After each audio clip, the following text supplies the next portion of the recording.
the inheritance. Alex is hanging around outside a nearby office building, waiting for his new clients to arrive. They've received a letter from his solicitor asking them to come in for a meeting to discuss an urgent legal matter. Naturally intrigued, they arrive bang on time. You coming in? Yeah. Oh, that's me. Oh, yeah. Nice to meet you. Hi. you. Do come in. Oh, what a coincidence. Coincidence indeed. Alex shows them up to his office, situated just above the cafe. Do come in, take a seat. Right. Thank you so much for coming down, and I'm sorry you had to come a long way. Can I just start firstly by saying to you there's absolutely nothing to be alarmed about. We often get engaged by executors to wills to track down relatives of someone that's deceased, where the deceased wants to pass on a certain amount of money, or whether it's a house or any property, to somebody else. So Alex has been hired to track down any potential beneficiaries of a long-lost relative's will. This obviously comes as a bit of a surprise to his new clients. Are you sure you're the right person? Well, that's exactly why you're here. That's exactly why you're here. We have a certain gentleman called William Moxham. Does that name mean anything to you? I don't know if it was her dad, but Moxon's her actual maiden name. Well, this is a copy of his birth certificate. It was 23rd of September 1928. He made quite a lot of money. I think it was cotton farming in Africa. He's got a manor house in the vicinity that's quite huge. The family tree, the Moxham family tree, if you can see here, dates back to, well, this is like 18th century. Alex has an elaborately prepared family tree of the deceased, and it sounds like there's a connection to the Marks family. You know, there's no exactly.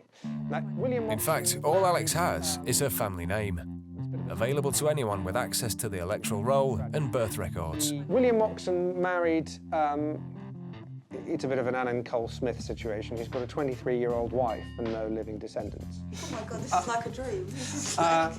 But he obviously wanted to leave something to other living, surviving Moxhams.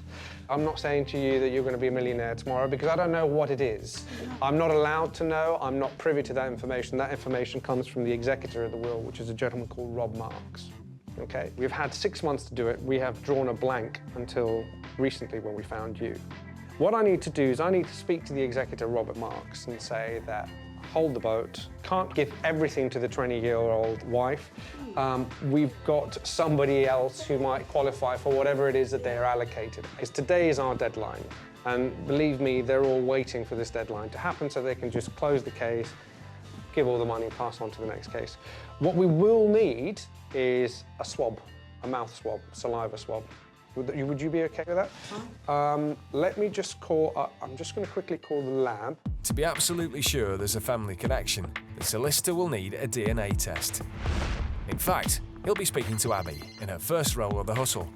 She's right downstairs with Paul. Hello? Hello, is that TRH? It is Tilly Class, yeah. Hi there. It's Ian Steele here. I'm going to ask you for a favour. I think you owe me one. Mr. Steele, I'll try and help you. You know I will, but it depends what it is. I need you to fast track. Really busy. Well, I know that, but I need you to fast track a DNA sample for me. You know it's minimum 48 hours. That's the best I can do. I need it 24 hours. 24 hours? Yeah. I just don't know if that's possible. I mean, there's two things. First of all, well, I mean, I can ask for you. There's a very slim chance. But you'd be comfortable, you know that. That's fine. So, I mean, there might be a courier, but we'd have to get a courier to you. That's the second thing. I don't think there's any in your area. It would have to happen very quickly. Hang on a second. Let me just... Okay, well, we've had... Let me just... There is... Right, well, this must be your lucky day, Mr. Steele, because there is a courier, not only in your area, but I believe is actually in your street. Oh, brilliant. Okay. No, I mean, can you have a sample? If he can pop in the next 5 minutes, that'll be great. All right, OK. We'll send them round straight away. Thank you. You're very lucky. Thank you. Thank you. Bye. Job done. Okay. Cheese and onion, I've just said. That's fine. That's fine. A quick swab of the cheek, and the test is ready to go. There we go. Here comes the courier to collect it. Abby must keep a low profile and try not to make eye contact, because if all goes according to plan, She'll be meeting the Marks again later. It all hinges on this, because family trees are great and everything's fine, but it all hinges on that. Once we get positive news there, but what I want to do is, rather than wait for this, that was very, very quick. Here you go. Excellent, thank you. That's fine. And if you can get it back to me as soon as you can, that'd be great. Thank you. Bye. Easy. Abby takes the all-important swab test back to the fictitious laboratory. Good. Let me call Rob Marks. Alex asks his clients to meet him later in the day at the deceased's estate. Okay, brilliant. Thank you so much for coming down, and thank you for your time. In a matter of hours, they'll find out if they're entitled to a portion of this mysterious inheritance. Of course, the hustlers don't need any DNA tests. As far as this scam is concerned, the positive result is a foregone conclusion. Why don't you file that? Alex now has to get a move on and vacate his office before its real owner comes back, because he only borrowed it for a couple of hours. All right. What the Marks didn't see was the hustlers turning up earlier in the morning, DRH Painters. dressed as painters and decorators. No, I can't get on phone. A self-adhesive sign gave their fictitious law firm that touch of authenticity.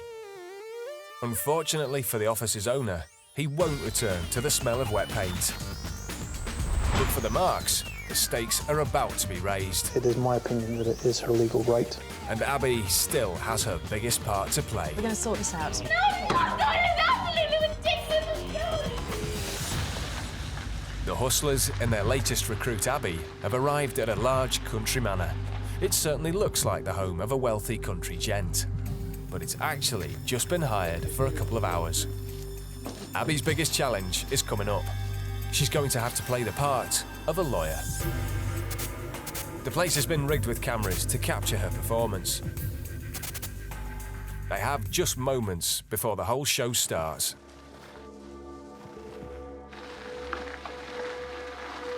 Hi there. Solicitor Alex meets the couple outside, as if he's just arrived for the meeting himself. They're all here to talk to the executor of the deceased estate, Mr. Rob Marks. Have a seat. Yes. Sorry, can I get your names? Just can I'm you Penny. have a seat, Have a seat, Penny. And David, have a seat. How are you? Right, so we've had the 6 months to find a descendant. Yeah. And I have found Penny here. Alex shows Paul the mocked-up family tree and the apparent connection to the Marks family. Mrs. Flatt was kind enough this morning to do a swab test. And this is the result. It's a 92% match, which is all very good news. The DNA result seems pretty conclusive. She really must be related to old William and therefore have a claim to part of his will. Of course, there's one person who won't be so pleased. Is the young Mrs. Moxley? Yeah, she is. In fact, I'd like to bring only a little bit. Why don't you take a seat at the table? Okay. I'll bring through. It really depends on whether or not Mrs. Moxon's lawyer decides to put up a fight, frankly. Is that Miss Burns? Is it? Yeah. Why don't you take a seat at the table? Paul goes off to fetch the young widow and her lawyer, whilst Alex shows the couple to their seats for a very uncomfortable meeting. Well, but no, there's nothing to feel awful about. Somebody's wishes. There's the lady here. Hi there. Ian Steele. Hi, Evelyn. I think we met. Have a seat, please. So what's going on? All right, let me introduce, this is Penny Flatt and her husband, David Flatt. When we began this process after the death of your husband, one of the stipulations in the will, which we discussed at the time, was that he had had a rift with the family, or his father had a rift with the family, and that he wanted to pass some money to that side of the family, and he set aside a portion of the will. A search has thrown up this branch of the family here. Well, as you can see, there's your husband, William Moxham, here. So we went back, Right, I see. which makes Miss Flatt a direct descendant. Good grief. But you've never met him before, though? No. As we said, it's an estranged branch of the family.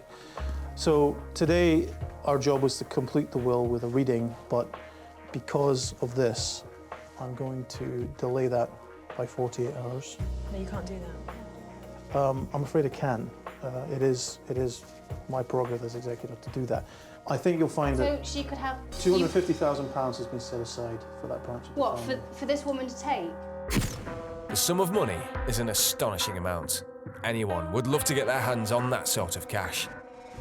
Well, to be fair, I've Mrs. been Moxon, married we to only him for met 2 yeah. years. So you've only known him for 2 years, but it is her legal right.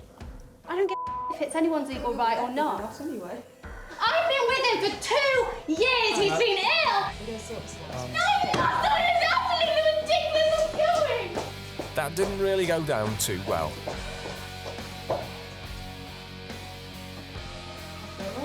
Okay. Sorry, no, you don't feel awful. As I said, it is my opinion that it is her legal right. Right, well, what I'm going to say to you is, I'm going to go through this with a fine-tooth comb. This has got to be absolutely watertight. There's been no mistakes, else I'm going to be all over it, OK? Okay. I'll make sure Mr. Steele takes care of that end. But I'll get it to you tomorrow. Well, as soon as possible, yeah, but by 12 o'clock if possible. You got it? Right, I'm going to go and see if she's OK. All right. Thank you. Thank you. Lawyer Abby has played her part to perfection. She goes off, supposedly to check on her client. Why don't I leave and get this together? Paul also makes his excuses, leaving Alex to seal the deal. So why have the hustlers gone to all this trouble? They're much better at taking money than handing it out. So the situation we're in at the moment is I need to put the paperwork in on your behalf, officially. And in order to do that, there also needs to be some form of payment. To do this to handle an inheritance fee is a standard fee of £3,000. And there's the catch. In order to have a chance of inheriting that money, the Mark needs to engage a solicitor before the claim deadline runs out at midnight tonight. In order to activate the proceedings, we have to legally show that you have hired me as your solicitor. Alex is more than happy to offer his services, but will require a retainer of £3,000. Will she really go for the scam and hand over her bank details to someone she only met a few hours ago? Something like this. So you wouldn't just take it out? No, no. There's the card. I'll just verify your signature. Good. Why don't I meet you at the Bedford Arms in about 5–10 minutes? Have a drink. It's a very good idea. To this couple, the unexpected events of the day seem to have worked out for the best. But they don't realise that with those card details, the hustlers wouldn't take just £3 grand, but completely empty her bank account. They'll never see Alex again either, and by the time they've had that drink, the manor house will be deserted and the hustlers long gone. The Marks did not want their interview about the scam to be included in the programme.